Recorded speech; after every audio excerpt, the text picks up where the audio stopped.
yes, Sunderland could get promotion. People want 100% accuracy, except when it affects their team, in which case they want all the 50-50s to go for the team they support. If anyone's going to be a football manager at 80, it will be good old Neil Warnock. Will Ipswich finish above Norwich?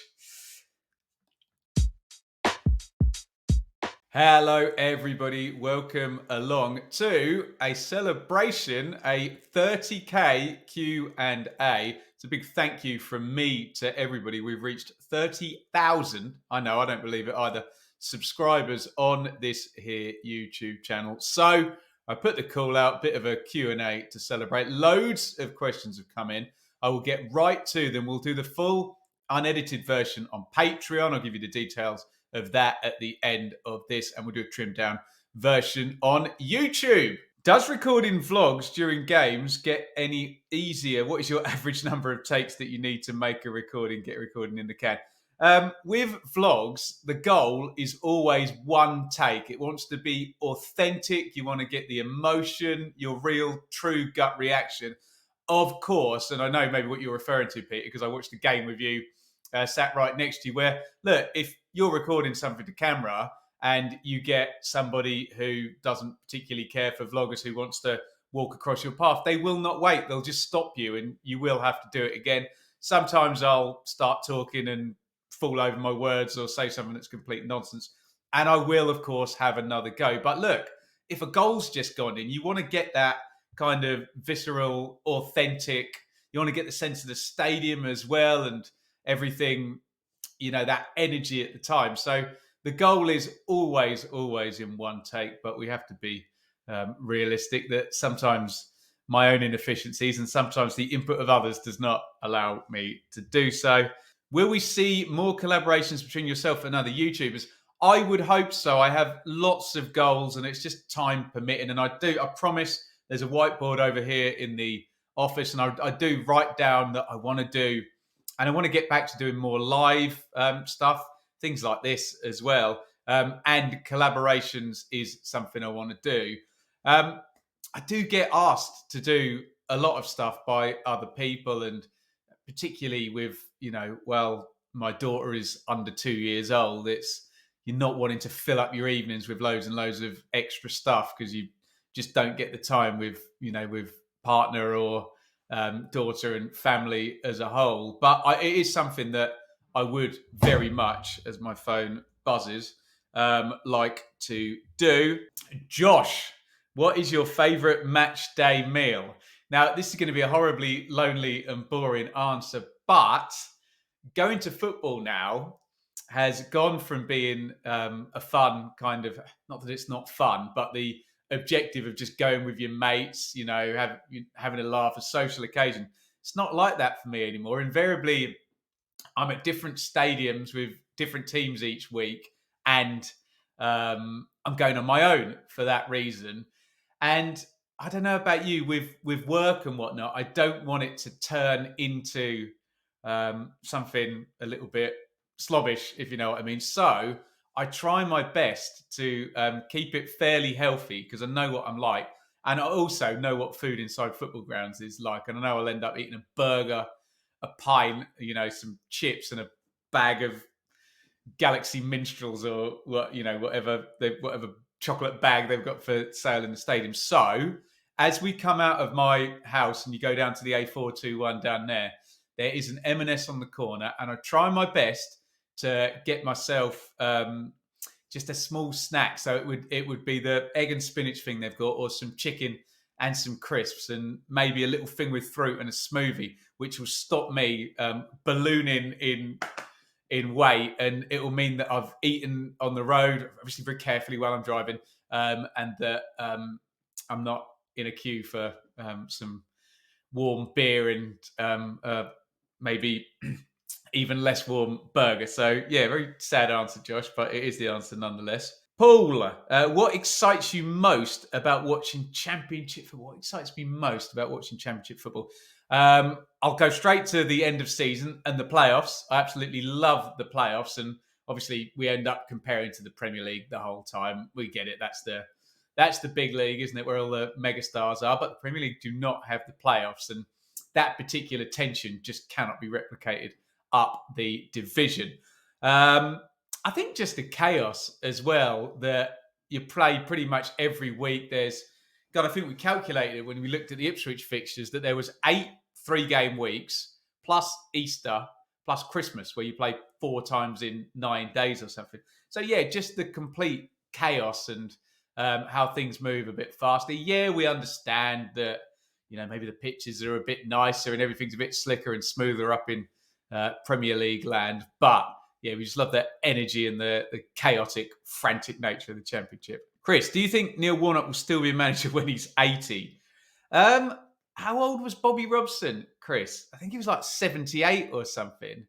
What is Warnock? Probably like 75, 76, is he? Somewhere around that? Maybe a year or two younger. No, I don't. But what, is he retired about 20 times already? I didn't think he'd be back even last season to do Huddersfield, and he's starting again from the off with the Terriers next season. So I wouldn't be surprised, but I don't think he will make 80. No, but if anyone's going to be a football manager at 80, it will be good old Neil Warnock. BR1T. Do you think we'll ever see the likes of Bielsa ball in the Championship again? Who has come closest, do you think? Depends what you mean by the likes of Bielsa ball. If you mean just the football, just what occurs on the pitch, then yeah, I think we will see people get close, and things always progress as we go forward in, down the decades for everybody to be playing that particular way. In terms of will we ever see someone take a team at the end of one preseason that looks like that, and on game one they literally look completely unrecognizable? And I think the sort of cult there with that particular man and that fan base, that would be very hard to replicate. That would need a certain club and a certain manager at the same time, and success on the pitch. So I don't think we'll see the stars align in the way it did for those couple of Championship Bielsa ball seasons. But I do think there's plenty of teams that play really good football in the Championship. And look, Burnley were tremendous last season with the way they played, weren't they? And even in Bielsa's first season, Norwich and Sheffield United finished above them, and they were pretty damn good. So the whole package, probably not, or at least I'll say probably not for the whole package, but football-wise, yeah, I think things will work towards that level of quality as long as there's no kind of collapse in the football pyramid and we still get the quality. Josh, can Sunderland get promotion this season? Prediction for underdog and for team that will flatter to deceive. Yes, Sunderland could get promotion. I would think it would be in the playoffs if they did do it. I wouldn't see them finishing in first or second. I just think with 5 parachute teams and what we're seeing at some of those year one parachute teams would be difficult. But if you look at the rest of the field, and if Norwich and Watford don't bounce from underachieving last season, you would look and you'd think Sunderland, I mean, you mentioned underdogs in your email there, Josh, you think Sunderland would be one that you'd have a circle around saying, yes, that's interesting, like the way they recruit, the fans have bought in, and you've got that expectation that if they can turn that home ground into 40,000 and noise in behind the team and behind the club every single week, you don't know how far that can carry teams. And those blooming away ends for Sunderland as well. So, yeah, I would not be surprised if with a fair wind, that means for them and maybe other teams dropping off a little bit, yeah, they could be right in the mix once again. Oh, flattered to deceive he's got in there. One of the parachute teams, and I'm including Norwich and Watford in year 2, one of the parachute teams will cock it up, won't they? Happens every year. Don't know who it's going to be. Terrier Darts. Would you rather have your team keep going up and down between Prem and Champ, or would you rather stay in Prem and just survive each season? Ooh. Honestly, and this is counterintuitive because it's risky, I would rather have the team bouncing up and down. Because, and I'll say this from my point of view as an Ipswich fan, we've had loads and loads of crap seasons of either, one relegation season or not being good enough in League One or just stagnating in the Championship. And that one season where you're successful and you put together a second place and get promotion is just magical, isn't it? What do you know? What I would say to that question is ask a Rotherham fan, because I think since Ipswich had, well, take the last promotion out of it. I'm talking to one of my Rotherham mates, Ian, who's on the Patreon. I think they'd had 6 promotions, obviously lots of relegation, something like that. And you just got to love those glory seasons where you put together a whole campaign, and you remember the kit, you remember the captain, you remember the players, the top scorer, the manager. That all becomes a bit special. So as much as the Premier League is the place to be, I do think if it was, and I have seen my team stagnate, not in the Premier League, of course, but in the Championship, and it wasn't great. I have to say, you didn't say stagnate, but you know what I'm saying. Are you pleased when clubs with big fan bases like Leeds come down to the Championship, and clubs like Luton stop it with one man and a dog fan bases go up for a season? I'll ignore the last bit.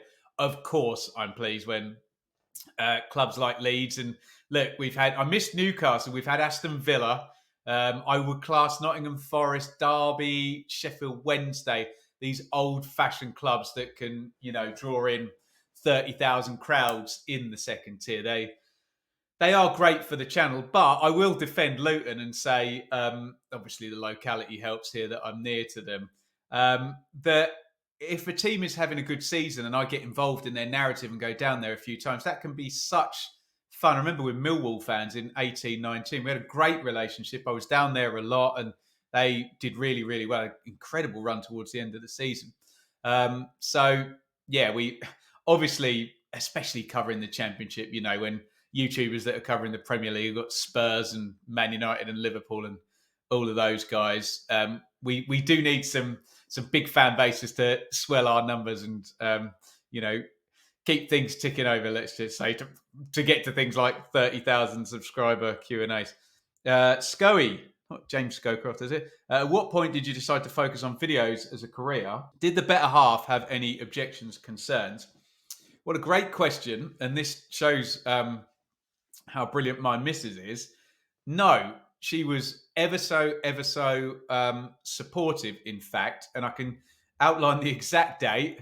There was a pandemic, and I was working in a school 4 days a week, and we all got put into lockdown. And the school said, "Well, you can come back till the end of term, but you'll have to be a TA, but I'll pay you your normal wage to do the music stuff." And I said, "Oh, okay." We didn't know what was going to happen at the start of that first lockdown, and didn't know when the next paycheck was coming. So I said yes to that. But then my job disappeared, and we had a chat. And I said, "I think I can try it." Really, really pushing the videos. And she said, "Whatever makes you happy, darling," which is exactly what you want to hear from your partner. Obviously, look, there were concerns. There's still concerns. Now you upload a video and it does really well, and you think, happy days, they're all going to be like this, great. You upload a video, you try really hard at it, you think it's going to be really good, and it doesn't connect for whatever reason. With subject matter, the thumbnail or the title, or the time you put it out, just something didn't quite hit, and you think, oh God, I'm doomed, and go and get a real job real quick. But look, I still do work as a musician along the side, so I have got a fallback if this doesn't work, and I don't make a great deal of money from doing this, although it's a privilege to do it for the amount of money I do get. So that's about the size of it. But no, lockdown and very supportive. Jack, best and worst referee in the EFL. I don't like criticising referees, so I know they make mistakes, and I know sometimes their mistakes are costly for teams. I get that, but I think that they've basically got an impossible job in that a lot of football fans, I'm not accusing Jack of this, but a lot of football fans, when you actually examine the reality of what they want for a referee, the truth is they basically want all the decisions to go for their team. And I know that sounds unpopular, me saying it. I'm talking about 50-50 decisions.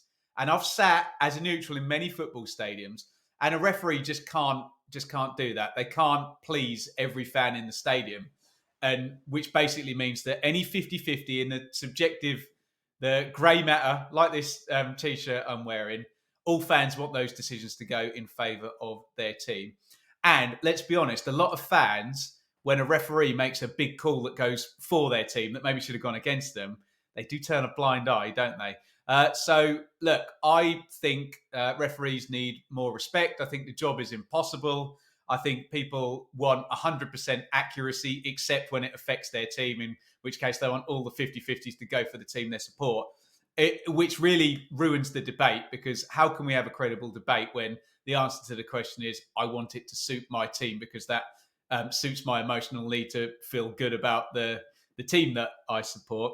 I do think we need the VAR to come into the championship. I know some people don't like it. Fair enough, you can have that view, but do I want more right decisions? Yes, and I think the referees need more help. Yeah, I know sometimes VAR gets it wrong as well, but again, if your standard is 100% correct, then we need robots. We need to stop the game after every decision and review everything, and people won't like that either. Best referee, I do remember seeing Mike Dean do, this was a few years ago, in fact, it was 2018-19, I remember the game well. Birmingham Leeds, Patrick Bamford missed a load of chances, and Che Adams scored for Birmingham, 1-0. Someone will give me the month in the comments. And he was absolutely brilliant. But as always, best referees are the ones you don't notice. And you couldn't fail to notice Mike Dean because he had a certain swagger about him. Will Ipswich finish above Norwich? I don't think they will. No, I think Norwich. Look, put it this way: if Norwich finished 8th, their fans are going to be disappointed, aren't they? Because they've been used to finishing top, or at least, fighting for the playoffs or being in the playoffs and winning the playoffs. Indeed, if Ipswich finished 8th, the fans would be overjoyed, wouldn't they? So on that basis, you've got a clear gulf between the expectations and what would make the fans happy. So I think on that basis, you would expect Norwich to be higher than Ipswich next season. But stranger things have happened. Alistair, what's the best video you have made as a content creator on this channel? The best video? Do you know, in terms of actual video, it wouldn't be... So when you go to a game to do a vlog, the game is the story. It's not about you, really, is it? It's about the players on the pitch and what story there, and you just try and retell it and give, your reactions as best you can. So it would have to be something pre-recorded. Do you know what I do like? And I went down to Brentford last season to see Brentford play Fulham, and someone came up to me in the restaurant before the game and said, "Oh, hey Ben, I watch your channel. I love the video you made, Brentford's journey to the Premier League." And I think I told the whole story, and that video still gets views today. And it's like I put it out 2 or 3 years ago, however long Brentford have been in the Premier League. So I don't know, something like that where it tells a story, and I've gone in, researched, etc., laid the whole thing out. So yeah, something like that, I reckon. Right, we will leave it there, unless you want to head over to Patreon, patreon.com/Benjamin Bloom, where the full unedited 30k Q&A, I think it's nearly an hour. I answered every single question that had come in by yesterday afternoon. You can find that patreon.com/Benjamin Bloom. Just to say a huge thank you for all the questions, and a huge thank you for the brilliant support. 30,000 subscribers. New season coming. We'll see how things can grow over the next year. And with that being said, why not stay with the channel? Click up here for a shocking look at the 10 biggest wage bills ever in Championship history.